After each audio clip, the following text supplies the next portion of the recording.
Ceux qui sont riches de leurs propres bonnes œuvres de la chair ne peuvent pas entrer au ciel. Matthieu 19, versets 16 à 30.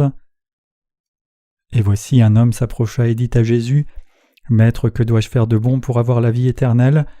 Il lui répondit, « Pourquoi m'interroges-tu sur ce qui est bon ? Un seul est le bon. Si tu veux entrer dans la vie, observe les commandements. » Lesquels, lui dit-il. Et Jésus répondit, « Tu ne tueras point, tu ne commettras point d'adultère, tu ne déroberas point, tu ne diras point de faux témoignages, honore ton père et ta mère, et tu aimeras ton prochain comme toi-même. » Le jeune homme lui dit, « J'ai observé toutes ces choses, que me manque-t-il encore ?»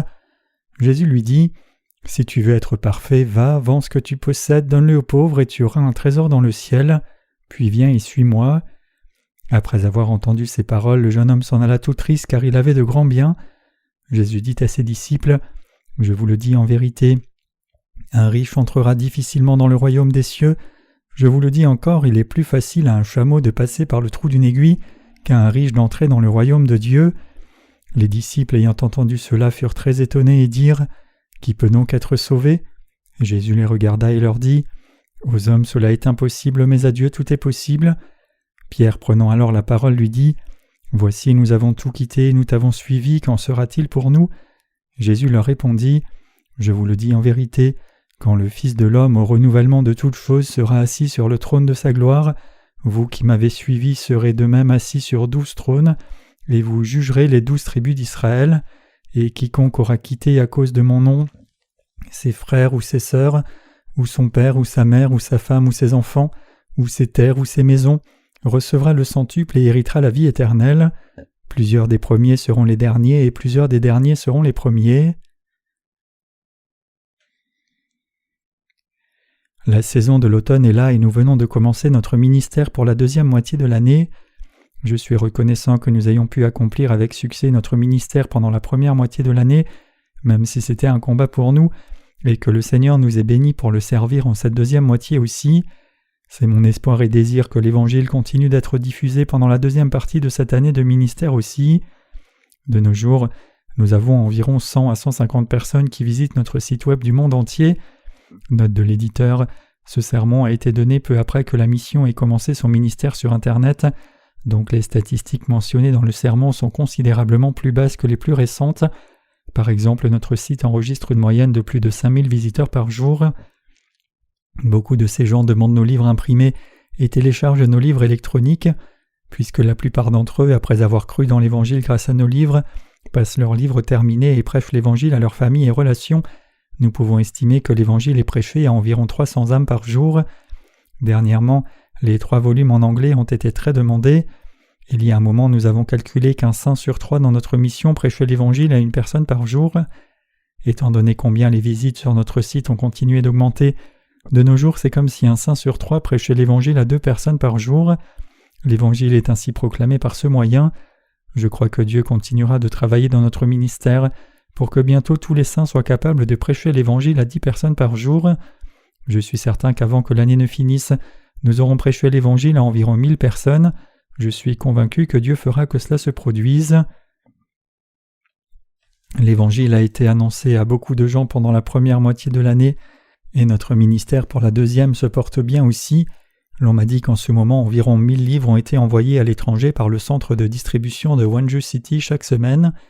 1000 livres envoyés par semaine signifie qu'environ 150 livres sont envoyés chaque jour, mais pourrions-nous arriver à répondre à la demande si 10 000 livres étaient demandés chaque jour pendant la deuxième partie de l'année ?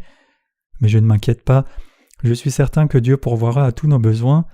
Nous avons tous travaillé dur pendant la première moitié de l'année pour servir le Seigneur.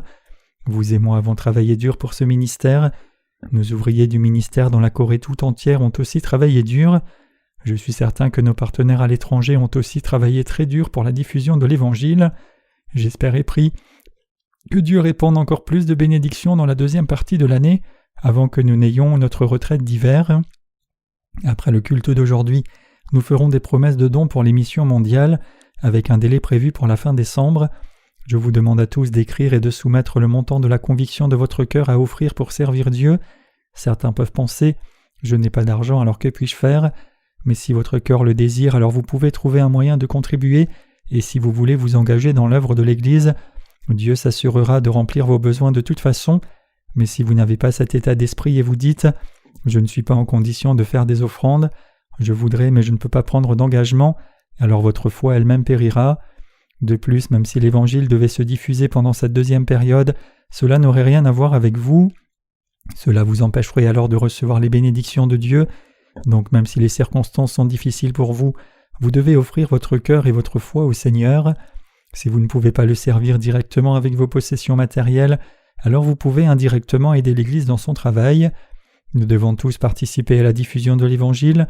Ceux qui ne peuvent pas donner de contribution maintenant peuvent aider le ministère de l'Évangile par leurs prières, et ils peuvent prendre part à l'œuvre de l'Église même d'une petite manière. Êtes-vous heureux que nous soyons en automne? J'aime la fraîcheur de l'automne. Il fait frais sans allumer de ventilateur ou de climatisation. Avec cette douce brise et le chant des criquets, le temps est parfait pour se reposer ou lire la Bible. Cet été était très dur pour nous. C'était une saison très difficile et fatigante pour nous. Quand vous êtes trop fatigué, vous devez le reconnaître et prendre du repos pour vous recharger vous-même en ayant du bon temps pendant quelques jours, comme nous le faisons maintenant. Mais si vous prétendez ne pas être fatigué alors que vous l'êtes, vous continuerez d'accumuler davantage de fatigue. Vous allez mourir d'épuisement avant que le Seigneur ne revienne. Si vous exprimez au moins votre faiblesse devant Dieu disant « Seigneur, je suis si fatigué », votre cœur et votre foi seront renouvelés. Récemment, ce bâtiment d'église que nous louons a été vendu à quelqu'un d'autre, mais le nouveau propriétaire ne s'installera pas ici, il n'y a pas de quoi s'inquiéter. Même si l'on nous demande de partir, nous irons dans un autre endroit. Alors qu'il est bon de rester dans un endroit pendant longtemps, il est aussi bon de déménager pour avoir de nouvelles circonstances de temps en temps. Nous sommes déterminés à toujours travailler avec des cœurs renouvelés en toutes circonstances. Nous avons tiré le meilleur de ce bâtiment jusqu'à maintenant, mais comme il a été vendu à un investisseur immobilier professionnel, nous devons maintenant négocier un nouveau bail avec lui. Je vous demande tous de prier à ce sujet pour que le nouveau bail soit signé en des termes raisonnables. Bien que nous ayons fait certaines réalisations pendant la première moitié de l'année, j'espère diffuser l'Évangile encore davantage pendant la deuxième partie. Je voudrais moi-même voyager avec des étudiants de notre école de la mission et diffuser l'Évangile avec eux, et je voudrais aussi visiter toutes les églises filles en Corée et prêcher l'Évangile. Si possible, dès maintenant et pendant un temps, je voudrais concentrer mes efforts sur la diffusion de nos livres plus que sur leur conception. Nous avons publié beaucoup de livres jusqu'à cette année. Nous avons travaillé dur pour poser le fondement de l'Évangile jusqu'à maintenant. Nous avons publié une série de volumes sur l'Évangile de l'eau et de l'Esprit, et nous faisons maintenant un travail de dernière minute sur une collection de sermons sur le Credo des apôtres qui sera bientôt publié. Je sens fortement que si nous pouvons continuer d'avancer comme auparavant, nous serons capables de diffuser l'Évangile partout. Donc je suis convaincu qu'en cette deuxième période, nous pourrons prêcher l'Évangile avec encore plus de force. Êtes-vous aussi certain de cela? Nous diffusons maintenant l'Évangile en divers endroits du monde entier par Internet.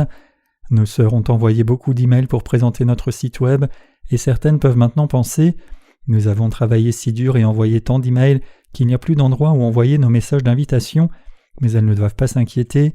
Hier, j'ai eu un appel du révérend Shin qui me disait que selon l'information envoyée par l'un de nos partenaires au Portugal, il y a beaucoup de sites chrétiens là-bas.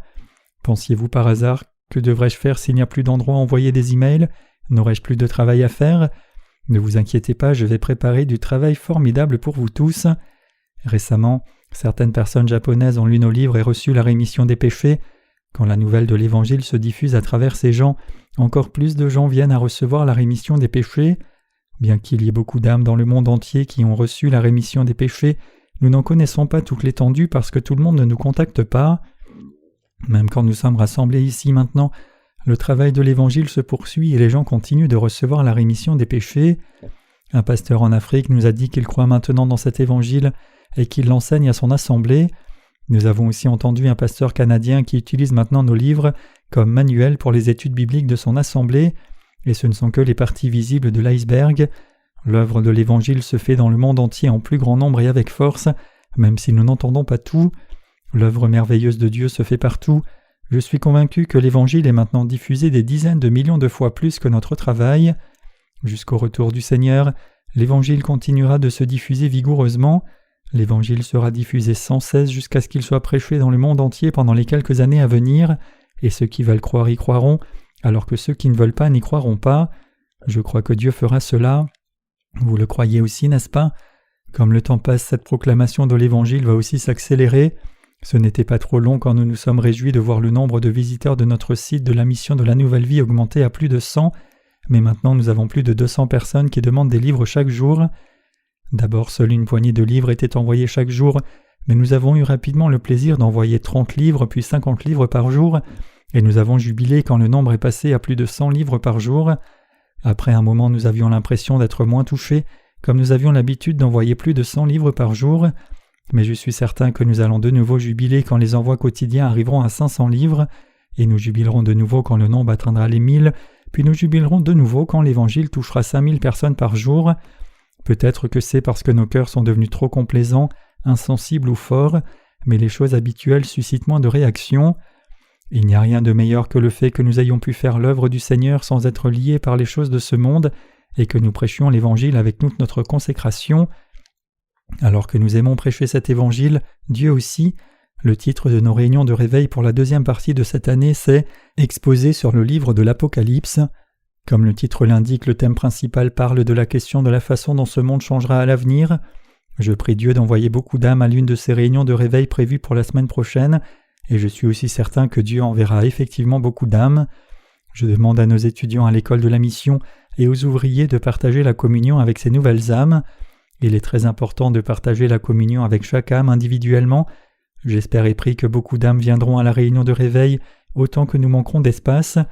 Comme la Bible dit que la foi est la substance des choses qu'on espère et la preuve des choses qu'on ne voit pas, nous devons rêver grand et nous devons prier et avoir confiance que Dieu fera que notre rêve devienne réalité. Dieu ne nous répondrait-il pas alors? Je prie Dieu de déverser beaucoup de bénédictions sur vous et de bénir l'Église abondamment aussi. Ici, aujourd'hui, nous lisons Matthieu 19, versets 16 à 30. Au verset 16 à 17, il était dit « Et voici un homme s'approcha et dit à Jésus, « Maître, que dois-je faire de bon pour avoir la vie éternelle ?» Il lui répondit « Pourquoi m'interroges-tu sur ce qui est bon? Un seul est le bon. » Cet homme ici pensait que l'on pouvait recevoir la vie éternelle en faisant des actes vertueux. En d'autres termes, il pensait que s'il faisait de bonnes œuvres, il pourrait recevoir la vie éternelle pour ne jamais mourir, mais vivre pour toujours et entrer au royaume des cieux. Cependant, Jésus dit que personne n'était bon sauf un. En fait, faire des bonnes œuvres ici, c'est croire dans l'évangile de l'eau et de l'esprit, par lequel Dieu nous a sauvés, et accepter la rémission de nos péchés. C'est une vertu d'accepter la rémission des péchés que Dieu nous a donnés, et c'est aussi une vertu de prêcher ce salut qu'il nous a donné à ceux qui ne le connaissent pas encore.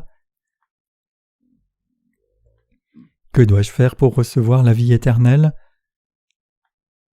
L'homme dans le passage des Écritures d'aujourd'hui ne parlait pas dans une perspective de foi, mais il parlait de ses propres bonnes œuvres de la chair au sujet des vertus humaines. C'est pour cela que Jésus lui a dit « Pourquoi m'appelles-tu bon? Personne n'est bon sauf un seul. » Ce passage signifie qu'on n'entre pas au ciel par de bonnes œuvres. Il signifie aussi que faire de bonnes œuvres ne peut pas expier les péchés. Malgré cela, cet homme a manqué de le réaliser, donc quand Jésus lui a dit « Si tu veux recevoir la vie, observe les commandements », il demande lesquels. Jésus lui dit alors « Tu ne tueras point, tu ne commettras point d'adultère, tu ne déroberas point, tu ne diras point de faux témoignages, honore ton père et ta mère, et tu aimeras ton prochain comme toi-même. » Le jeune homme répondit en disant « Toutes ces choses je les ai observées depuis ma jeunesse, que manque-t-il » Alors Jésus lui dit « Si tu veux être parfait, va, vends ce que tu possèdes, donne-les aux pauvres et tu auras un trésor dans le ciel, puis viens et suis-moi. » Il est écrit cependant que lorsque le jeune homme entendit cela, il partit tout triste, car il possédait de grands biens. Quand Jésus dit à ce jeune homme de garder les commandements, il lui demanda quels commandements il devait observer, donc Jésus les nomma pour lui. « Tu ne tueras point, tu ne commettras point d'adultère, tu ne déroberas point, tu ne rendras point de faux témoignages, honore ton père et ta mère, et tu aimeras ton prochain comme toi-même. » L'homme dit alors à Jésus « J'ai fait toutes ces choses depuis ma jeunesse, que me manque-t-il » Ainsi, il demandait quelle autre chose il devait faire puisqu'il avait déjà observé tous ces commandements. Que dit Jésus alors? Il dit « Vends tout ce que tu possèdes, donne-le aux pauvres et tu auras un trésor dans le ciel, puis viens et suis-moi. » La Bible dit que le jeune homme s'en alla tout triste parce qu'il avait beaucoup de richesses. Ce passage montre en réalité un seul point. Il parle de la justice des hommes, montrant clairement que l'on ne peut pas recevoir la rémission des péchés si l'on est plein de ses propres vertus et sa propre justice humaine. En d'autres termes, la vie éternelle ne se reçoit pas si l'on a trop de justice humaine. C'est ce qui différencie la pensée de Dieu de la pensée des hommes. Les humains essayent encore d'obtenir la vie éternelle en faisant de bonnes œuvres par eux-mêmes et en accumulant leurs propres vertus. Cependant Dieu nous a dit de rejeter notre propre justice et d'accepter et de croire dans sa justice à la place, c'est-à-dire l'œuvre juste que Dieu a accomplie pour nous, et recevoir ainsi la vie éternelle. Quand nous nous approchons de Dieu, c'est notre tendance instinctive d'essayer de montrer nos propres vertus et de les amener à Dieu, mais nous n'avons pas de vertu du tout comme humains. Tout le monde a cette tendance car c'est vraiment instinctif. Cependant, quand nous regardons au passage des Écritures d'aujourd'hui, nous voyons Jésus nous expliquer ce qui se passerait si quelqu'un continuait à s'attacher à sa propre justice devant Dieu. Il est plus difficile à un riche d'entrer dans le royaume des cieux qu'à un chameau de passer par le trou d'une aiguille. À partir du verset 23, Jésus enseigne ses disciples en utilisant le jeune homme riche comme exemple pour expliquer qu'il est plus difficile aux riches d'entrer au ciel qu'au chameau de passer par le trou d'une aiguille. Pouvez-vous imaginer un chameau passer par le trou d'une aiguille? Pensez combien le trou d'une aiguille est petit. Il n'est pas seulement difficile à un chameau de passer par le trou d'une aiguille, mais c'est totalement impossible, et il est plus difficile que cela encore pour un riche d'entrer dans le royaume des cieux. En d'autres termes, Jésus disait qu'il était encore plus impossible à un riche d'entrer dans le royaume de Dieu. De quel genre de riche Jésus parle-t-il ici? Le riche ici désigne quelqu'un qui est riche dans son cœur. Jésus ne parlait pas des gens riches matériellement. Regardez à ce jeune homme, il est écrit « Quelqu'un vint et lui dit « Bon maître, que dois-je faire pour obtenir la vie éternelle ?» Le cœur de cet homme était rempli de ses propres vertus humaines. Il avait fait tant de bonnes œuvres, obtenu beaucoup de mérites, observé toute la loi et obéi à chacun des 10 commandements aussi, et il se demandait ce qu'il pourrait faire de plus, convaincu qu'il était presque parfait et qu'il ne pouvait rien faire de plus. Étant donné cela, il était naturel qu'il soit riche dans son cœur. En d'autres termes, il était riche parce que son cœur était riche de sa propre vertu. Le fait que quelqu'un ait beaucoup de vertus signifie que son cœur est riche. Jésus cependant dit qu'il était plus difficile à un homme riche d'entrer dans le royaume des cieux qu'à un chameau de passer par le trou d'une aiguille. Regardons au versets 23 et 24 ici. Jésus dit à ses disciples « Je vous le dis en vérité, un riche entrera difficilement dans le royaume des cieux. Je vous le dis encore, il est plus facile à un chameau de passer par le trou d'une aiguille qu'à un riche d'entrer dans le royaume de Dieu. » Jésus fait une comparaison pour illustrer qu'il était plus facile à un chameau de passer par le trou d'une aiguille qu'à un riche d'entrer dans le royaume des cieux. Vous savez tous ce qu'est un chameau, n'est-ce pas? Qu'en est-il d'une aiguille? De nos jours, peu de gens font encore de la couture, mais vous savez tous ce qu'est une aiguille. Le trou d'une aiguille est si petit qu'une grand-mère avec une vue faible doit demander à sa petite fille de mettre le fil dans l'aiguille pour elle. Quand même un doigt ne peut pas passer par le trou d'une aiguille, comment un chameau, un animal qui est plusieurs fois plus gros qu'un homme, pourrait-il passer? Même la plus grande porte de votre maison pourrait difficilement faire passer un chameau. Vous ne pouvez pas entrer dans le royaume des cieux avec vos propres vertus humaines. Il est plus difficile à quelqu'un qui a beaucoup de vertus humaines d'entrer dans le ciel qu'à un chameau de passer par le trou d'une aiguille. Même s'il y avait un quelconque moyen pour un chameau de passer par le trou d'une aiguille, il est absolument impossible à quelqu'un qui est rempli de ses propres vertus humaines d'entrer dans le ciel. Quelqu'un qui est plein de faiblesses humaines peut-il entrer au ciel alors? Non, ces gens ne peuvent pas non plus y entrer. Que devons-nous donc faire? Jésus dit ici « Aux hommes cela est impossible, mais à Dieu tout est possible ». Cela signifie que puisque Dieu lui-même est devenu un homme et est venu vers nous sur la terre, et puisqu'il nous a sauvés par l'évangile de l'eau et de l'esprit, tout ce que nous devons faire c'est croire. Ceux qui ont trop de vertus humaines par eux-mêmes ne croient pas en Jésus. Il y a beaucoup de religions dans ce monde. Le christianisme cependant n'est pas seulement une religion, mais il s'agit d'une foi spirituelle. Mais regardons à certains aspects des religions qui se vantent de beaucoup de disciples et sont répandues largement sur le globe. Toute religion a ses doctrines respectives. Le credo du confucianisme, par exemple, enseigne que l'on doit vivre une vie droite sur la terre et pratiquer la vertu, alors que le bouddhisme enseigne que si quelqu'un essaye de faire de bonnes œuvres et accumule suffisamment de vertus, il sera réincarné dans un meilleur état dans la vie future. Ivres de religion, les gens croient et suivent des doctrines, mais je parlerai de ce sujet dans un autre livre. Si vous lisez ce livre, vous pourrez saisir clairement ce que l'humanité fait et ce que signifie accumuler ses propres vertus humaines. C'est effectivement ce que le Seigneur a montré dans le passage des Écritures d'aujourd'hui. Quand le jeune homme riche a demandé « Quelle bonne chose dois-je faire pour avoir la vie éternelle ?» Jésus lui dit « Un seul est le bon. Si tu veux entrer dans la vie, observe les commandements. » Et il lui donna les principaux commandements. Le jeune homme demanda alors « J'ai observé tous ces commandements, alors que me manque-t-il » Jésus lui dit alors « Ah oui, C'est bien, alors vends toutes tes possessions et donne-les aux pauvres, tu pourras alors recevoir la vie. Vendre nos possessions signifie que nous devons rejeter nos vertus humaines. L'humanité a-t-elle vraiment de la vertu ? Non, évidemment, l'humanité est complètement dépourvue de toute vertu, alors que Dieu nous dit « Aidez votre prochain et aimez-le comme votre propre corps ». Quelqu'un le fait-il vraiment ? Bien sûr, Dieu peut le faire. Après tout, Jésus-Christ, Dieu lui-même et notre Créateur, a abandonné sa gloire et le trône magnifique des cieux et est venu sur la terre incarné en chair pour nous sauver. Et il a pris tous les péchés de l'humanité sur son propre corps par son baptême, est allé à la croix, a pris la punition qui était réservée à l'humanité à sa place, a été crucifié pour verser son sang, est mort à la place de l'humanité et est ressuscité d'entre les morts et nous a ainsi sauvés. C'est quelque chose que seul Dieu peut faire. L'humanité a-t-elle donc de la vertu ? Non, elle n'a pas de vertu du tout. Même si Dieu dit « Aime ton prochain comme ton propre corps », les gens se haïssent encore les uns les autres, se frappant et se blessant les uns les autres. Le confucianisme enseigne aussi ses disciples à s'aimer les uns les autres, comme le bouddhisme et l'islam, mais peu importe combien on enseigne cela constamment à l'humanité, les humains sont simplement incapables de garder le commandement de l'amour, donc ils l'enfreignent encore et encore.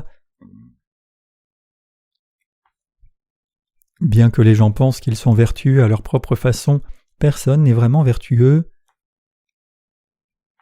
Permettez-moi d'utiliser un exemple ici. Disons que dans une maison pleine de gens qui ont désespérément faim, sans nourriture, un petit pain apparaît soudainement. Imaginez que tous ces gens soient des amis et qu'ils soient assis autour du petit pain en le regardant. Tout ce qu'ils ont, c'est ce petit pain qui n'est pas suffisant pour nourrir même une personne. Quelqu'un dirait-il alors « Ce pain ne suffit pas pour que nous le partagions, donc je mourrai premièrement pour que vous l'ayez, ne vous inquiétez pas pour moi ». Si les gens sont vertueux ou non est rapidement révélé quand ils sont dans l'urgence et en des situations difficiles. Même si les gens pensent parfois qu'ils sont capables de faire des bonnes œuvres, l'humanité est-elle réellement bonne ? Non, l'humanité n'est pas vraiment vertueuse. C'est pour cela que Jésus lui-même dit qu'il n'y a personne qui soit bon sinon un seul, Dieu lui-même. Seul Dieu est vraiment bon et l'humanité n'est pas vertueuse du tout. Imaginez-vous dans une telle situation de faim où vous n'avez rien d'autre à manger qu'un petit pain. Le partageriez-vous à égalité avec les autres ? Même si vous partagiez le pain, ne vous disputeriez-vous pas pour savoir qui en aurait le plus ? Vous diriez-vous « Vous pouvez prendre ce pain et vivre plus longtemps, je partirai le premier » Lequel de ces scénarios vous correspondrait ? Ne pensez pas à ce que les autres feraient. Que feriez-vous si vous et la personne assise près de vous étiez dans cette situation ? Si c'était quelqu'un d'autre, vous pourriez toujours être assez généreux pour dire « Je partagerai probablement le pain à égalité » ou « Je donnerai tout à cet ami et abandonnerai l'idée de partager ». Mais si c'était vous, partageriez-vous vraiment le pain à égalité avec votre ami ? Ou essayeriez-vous de lui prendre pour avoir un peu plus de pain ? Sinon diriez-vous alors « Le voici, pourquoi ne manges-tu pas tout, je me sacrifie ?» Si rien de cela n'est plausible, prendriez-vous alors la part de votre ami par la force et mangeriez-vous tout ? Quand vous avez un tel problème dans la réalité, les choses ne vont pas comme vous le pensez maintenant. Quand j'étais enfant, j'avais l'habitude de faire la vaisselle pour ma mère. Je suivais ma mère partout, tenant ses jupes, faisant des choses pour elle, puisant de l'eau, faisant le feu pour elle quand elle cuisait du riz. En ce temps-là, nous avions très peu à manger, donc quand ma mère cuisait du riz, elle mélangeait aussi du blé et d'autres graines pour augmenter la quantité.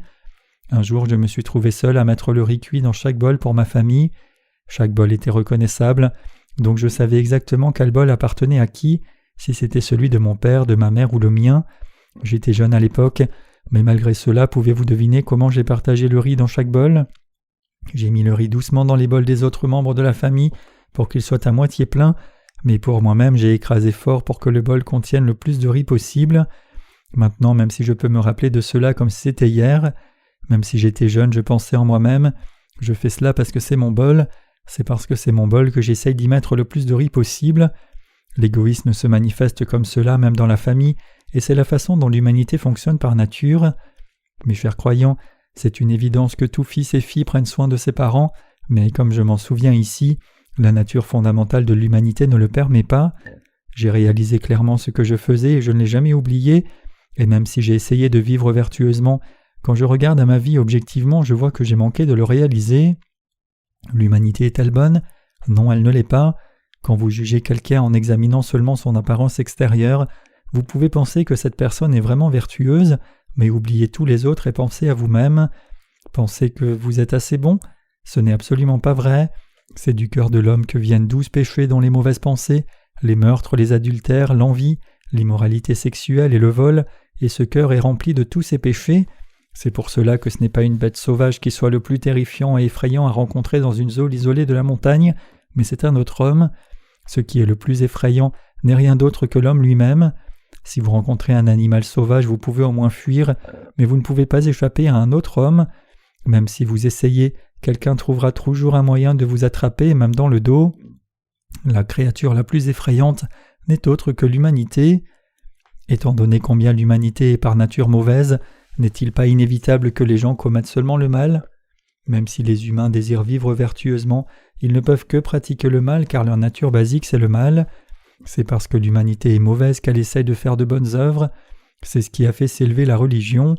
Et c'est pour cela que les différentes religions comme le confucianisme, le bouddhisme, l'hindouisme et le catholicisme ont émergé.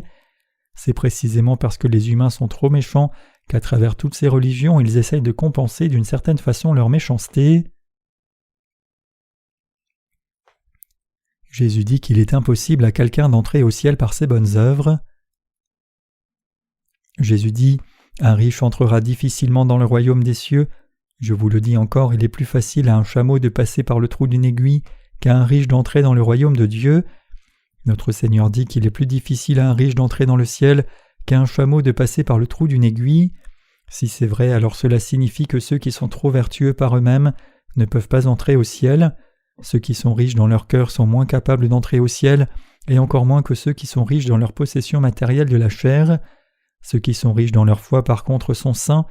Si vous êtes une personne riche avec un bon cœur, cherchant à travailler pour le salut des âmes en obéissance à la parole de Dieu, après avoir reçu la rémission de vos péchés, alors vous êtes bien.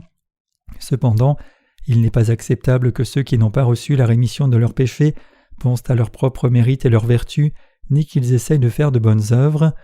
Il est difficile à ces gens de recevoir le salut, même si Jésus le leur a donné. Combien est-ce difficile ? C'est plus difficile qu'à un chameau de passer par le trou d'une aiguille. Comprenez-vous cela, mes chers croyants ? C'est pour cela que le Seigneur nous dit « Aux hommes cela est impossible, mais à Dieu tout est possible ». En d'autres termes, alors qu'il est complètement impossible à l'homme d'atteindre le salut par lui-même, avec Dieu c'est possible. Comment Dieu a-t-il accompli le salut de l'humanité ? Il est écrit « Car Dieu a tant aimé le monde qu'il a donné son Fils unique, afin que quiconque croit en lui ne périsse pas, mais qu'il ait la vie éternelle. » Jean 3,16. C'est ainsi que Dieu a sauvé l'humanité. Dieu a expié tous les péchés de l'humanité en envoyant son Fils sur la terre, en baptisant ce Fils unique et transférant ainsi les péchés de l'humanité sur lui, en lui faisant porter les péchés du monde à la croix et en le crucifiant à mort. C'est parce que Dieu a fait la bonne œuvre pour nous, la bonne œuvre qui nous sauve, que nous avons reçu le salut en croyant dans cette œuvre. Quand Jésus dit « Aux hommes cela est impossible, mais à Dieu tout est possible », il dit que c'est Dieu lui-même qui nous a sauvés. Mes chers croyants, nous devons tous être reconnaissants à Dieu pour la rémission de nos péchés, méditer dessus chaque jour et le graver dans nos cœurs encore et encore. Les humains sont-ils bons par nature ? Non. Alors que nous nous découvrons encore et encore dans notre propre expérience quotidienne, nous ne sommes pas vertueux du tout. Même quand il s'agit de nos vies qui sont menées après avoir reçu la rémission de nos péchés, en dehors de ce qui est fait pour servir l'évangile de Dieu, tout le reste que nous faisons est mal. N'est-ce pas vrai ? C'est précisément pour cela que Jésus dit que nous devons rejeter nos propres vertus humaines. Même après avoir reçu la rémission des péchés, nous ne devons pas exposer notre bonté humaine. Quelle est la vertu de l'humanité alors ? C'est de traiter les autres avec une vertu charnelle.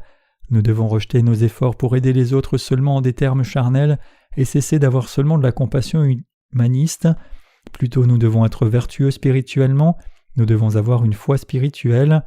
Être spirituellement vertueux signifie croire que Jésus-Christ a porté les péchés du monde par son baptême, qui a expié tous nos péchés, et qu'il nous a sauvés en étant crucifié, versant son sang à mort, et ressuscitant d'entre les morts, et c'est aussi de prêcher l'Évangile, recevoir la rémission des péchés en croyant dans l'Évangile, nous consacrer pour la diffusion de cet Évangile, prier pour cela et servir avec la foi que Jésus a expié tous les péchés des autres aussi, c'est ce qui est vraiment vertueux. Respirer pour la cause du service de cet Évangile, gagner de l'argent pour son service et vivre pour ce but, c'est ainsi que nous vivons vertueusement, tout le reste est mauvais. C'est pour cela que ceux qui ont trop de vertus humaines par eux-mêmes commencent par croire en Dieu d'abord, mais dans beaucoup de cas, ils finissent par renoncer à leur foi et à s'éloigner de Dieu. Mes chers croyants, vous devez rejeter vos propres vertus humaines. L'humanité n'a pas de vraie vertu à montrer. Les humains sont dénués de toute vertu par leur propre nature originelle. Nous devons reconnaître que ce qui est vraiment vertueux, c'est servir l'évangile de l'eau et de l'esprit une fois qu'on est sauvé en y croyant. Il est écrit en 1 Corinthiens 10, verset 31, « Soit donc que vous mangiez, soit que vous buviez, soit que vous fassiez quelque autre chose, faites tout pour la gloire de Dieu. » Prenons ce passage comme but de notre vie. Nous devons croire que tout ce que nous faisons pour cet évangile est bon.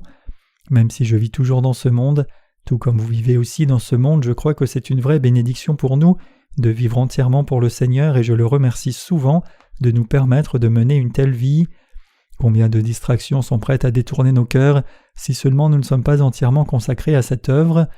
De plus, nous sommes incapables d'accomplir plusieurs tâches en même temps, mais nous avons été rendus capables de nous consacrer entièrement à l'œuvre du Seigneur, alors combien devrions-nous être reconnaissants ? À moins que nous ne servions le Seigneur avec toute notre consécration, nous aurons beaucoup de difficultés.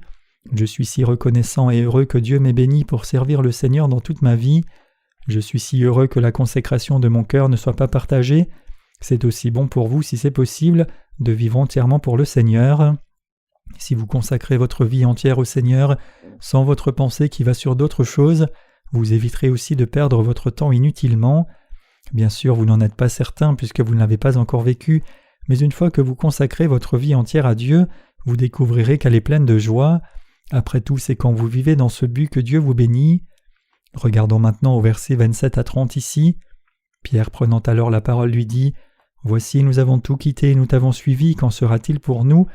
Jésus leur répondit « Je vous le dis en vérité, quand le Fils de l'homme au renouvellement de toutes choses sera assis sur le trône de sa gloire, vous qui m'avez suivi, vous serez de même assis sur 12 trônes, et vous jugerez les 12 tribus d'Israël.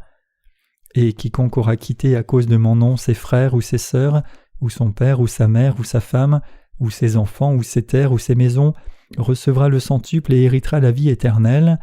Plusieurs des premiers seront les derniers, et plusieurs des derniers seront les premiers. » Ceux qui perdent beaucoup pour la cause du Seigneur ont encore plus à gagner à cause du Seigneur. Quand il est question des possessions matérielles aussi, si vous perdez beaucoup pour la cause du Seigneur, vous gagnerez aussi beaucoup à cause du Seigneur, et la vie éternelle est votre récompense assurée.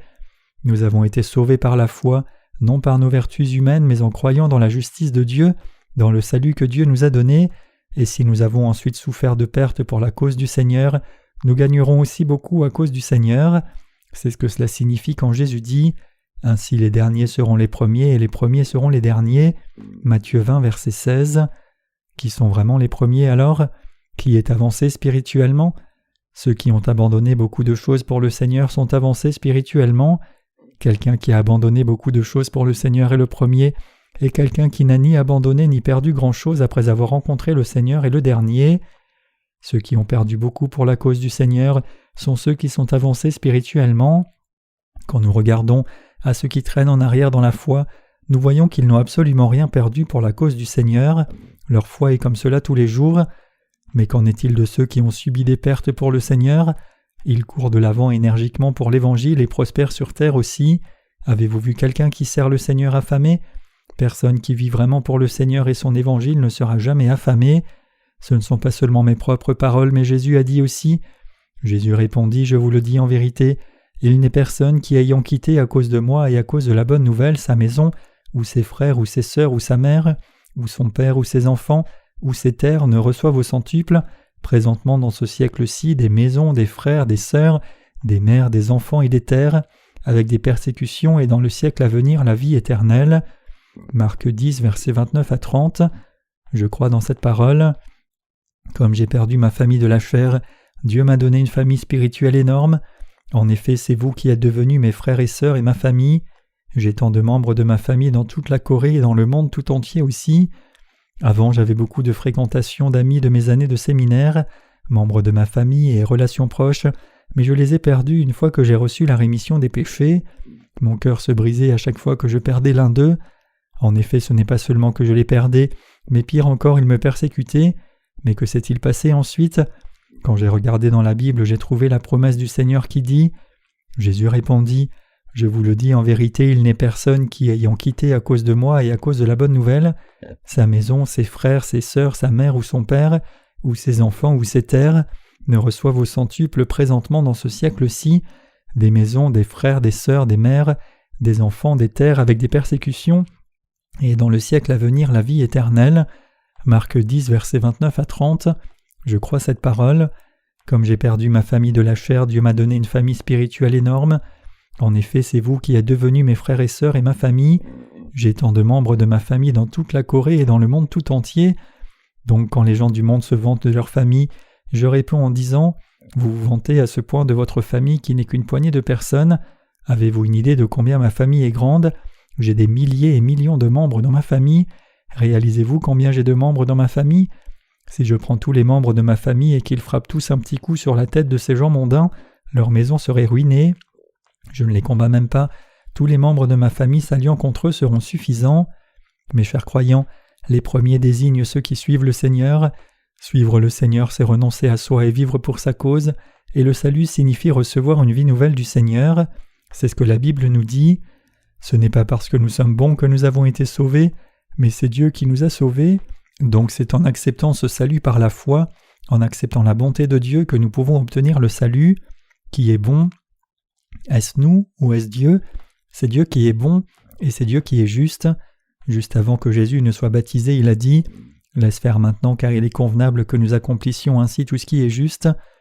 L'expression « tout ce qui est juste » ici signifie que Jésus devait prendre les péchés par son baptême.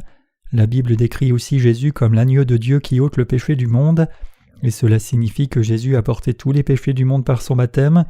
Donc ce n'est pas nous qui sommes bons, mais c'est Dieu qui est bon. Croyez-vous cela, que c'est Dieu qui nous a sauvés ? Même si nous sommes insuffisants, nous ne perdons jamais notre foi si nous nous unissons à l'Église.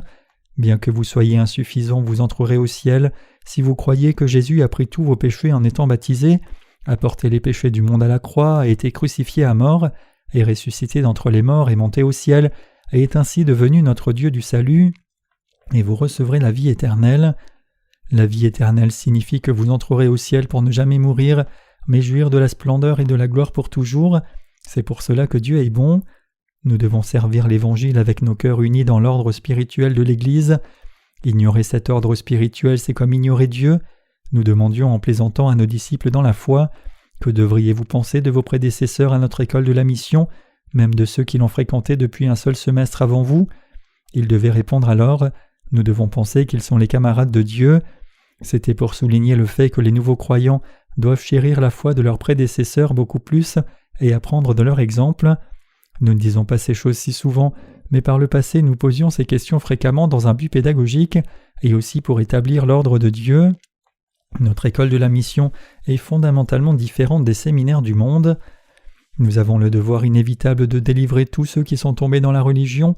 C'est quasiment impossible de prêcher l'Évangile directement à tous ceux qui sont dans le monde entier, et c'est pour cela que nous publions nos livres en différentes langues et les partageons avec les gens autour du globe. Après que 600 ans soient passés depuis la venue de Jésus, le christianisme avait déjà complètement dévié. Comme le christianisme avait déjà perdu son influence et que cet évangile était mort, l'islam a émergé et beaucoup de gens y ont cru et dit qu'Allah et Dieu étaient la même chose. Comment Allah peut-il être le même Dieu ? Allah était-il là quand les cieux et la terre ont été créés ? D'autres croient aussi au soleil comme leur Dieu. Cependant le soleil est l'une des créations de Dieu, comment pourrait-il être le Créateur ? Le christianisme au Moyen-Âge a mené ses croisades violentes pour récupérer Jérusalem par la force, mais il a échoué misérablement. Une foi corrompue peut être corrigée avec un trait de plume et pas par la violence. Avec un livre, je peux critiquer les erreurs des religions du monde et présenter l'absolue justice de Dieu. Toutes les religions du monde ont dévié. Par exemple, les bouddhistes disent « Vous êtes un Dieu comme je suis un Dieu, tout le monde est divin ». Donc je dis aux bouddhistes « Utilisez-vous la salle de bain ?» Ils disent alors qu'ils l'utilisent. Je leur dis alors « Pourquoi un être divin utiliserait la salle de bain ? L'on doit croire au vrai Dieu. C'est alors seulement que l'on peut devenir un enfant de Dieu et atteindre un état divin. C'est vrai. Ce que le Seigneur a dit est vrai. Mes chers croyants, c'est en croyant au Seigneur que nous sommes sauvés. C'est par la foi que nous recevons la vie éternelle, et c'est par la foi que nous avons atteint la justice de Dieu. Même si nous n'avions pas de justice par nous-mêmes, Dieu a fait l'œuvre juste pour nous, c'est la justice de Dieu. Pour nous sauver, vous et moi, en d'autres termes, Dieu lui-même est venu sur la terre incarné dans la chair d'un homme, a porté tous nos péchés en étant baptisé, a mené les péchés du monde à la croix et est mort, est ressuscité d'entre les morts et nous a ainsi effectivement tous sauvés, Il est notre Sauveur éternel et il vit pour toujours. Pour nous sauver, Jésus, le vrai Dieu, nous a donné la délivrance de l'eau et de l'esprit par ses 33 ans de vie sur la terre. Ce n'est autre que la justice de Dieu. C'est en croyant dans cette justice que nous avons reçu le salut, et maintenant que nous sommes sauvés, c'est en vivant pour cette justice que nous pouvons garder cette foi, hériter de la vie éternelle et recevoir beaucoup de bénédictions sur cette terre et dans le monde à venir pour vivre éternellement. Et bien que l'humanité ait une tendance prononcée à essayer de faire de bonnes œuvres sur la base de standards humains au lieu de servir l'Évangile, ce n'est absolument pas vertueux du tout. Servir l'Évangile est ce qui est vraiment vertueux. Saisissez-vous cela? Croyez-vous cela? Servir ce vrai Évangile, c'est la vertu absolue. Mes chers croyants, j'exhorte chacun de vous à vous confier en Dieu en toutes choses et à le prier. C'est Dieu qui nous bénit, c'est Dieu qui nous donne la vie éternelle, et c'est Dieu qui remet tous nos péchés. Dieu nous a donné la rémission des péchés une fois pour toutes. Croyons donc tous en cet Évangile et vivons nos vies selon la parole de Dieu en obéissance au Seigneur. Recevons tous ainsi les bénédictions abondantes de Dieu dans nos vies.